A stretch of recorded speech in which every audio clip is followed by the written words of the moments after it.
Здравейте, приятели на HiCom.bg, казвам се Николай и днес имам удоволствие да ви представя най-бързия Windows смартфон на пазара, а именно HTC Titan. Нещо, което веднага се набива в очите ни е 4,7 инчовия дисплей, наистина внушителни размери с не до там внушителната резолюция от 480 по 800 пиксела. В долната част на дисплея виждате трите сензорни бутона Back, Home и Search. В горната част разполагате с 1,3 мегапикселова камера за водене на видеоразговори. На гърба на апарата 8 мегапикселова камера с двойна LED подсветка, като имате възможност за заснемане на 720p видео. В горната част 3-инчовия стерео жак с бутона за включване и изключване. От дясната страна е копчето за регулиране силата на звука и за включване на камерата. Отляво стандартния за HTC Mini USB. След като отключите телефона, пред вас се разкрива и същината Windows 7.5 Mango. Със своя 1,5 ГГц процесор, операционната система работи изключително гладко и изключително плавно, като мигновено отговаря на всяко едно от докосванията на дисплея. В момента ви показвам Google Maps и по какъв начин отговаря на моите жестове.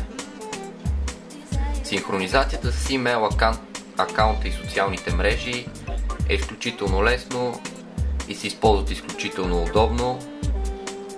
Проверката на почтата и четенето на мейлите е голямо удоволствие. Разбира се, браузъра по подразбиране е Internet Explorer. Работи много бързо и той отговаря на всяко едно от докосванията. Единственото нещо, което не ми харесва в него е разположението на адрес лентата. Преценили се, че в долната част ще бъде по-удобно, но на мен определено не ми хареса и не успях да свикна с това нещо. Както може би голяма част от вас вече знаят, в Marketplace разполагате с над 25 000 приложения. Всички те са разделени по категории Application, Games, Music. Свалят се много лесно, като се инсталират във второто меню на операционната система. Интересното нещо е добавянето и премахването на приложения на хоумскрина. Сега ще ви демонстрирам как става това нещо. С задържане върху иконата на даденото приложение и ето по този начин я премахвате. Ако решите да добавите нещо, Pin to Start и веднага се показва в долната част.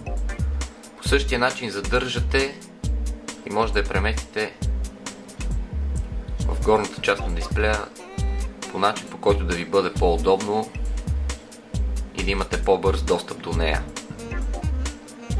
Когато се намирате в някои от менютата, при задържането на Back бутона се отварят прозорците на абсолютно всичките приложения, които използвате в момента. По този начин много бързо и много лесно навигирате между тях. Разполагате с вграден офис пакет, който е винаги до вас, дали по време на работа, а може би на лекции. Ако искате да направите презентация на вашия бизнес партньор, разполагате с Microsoft PowerPoint. Ако някой не може да се ориентира бързо и лесно, в което се съмнявам, разполагате с подробни инструкции за всяко едно нещо.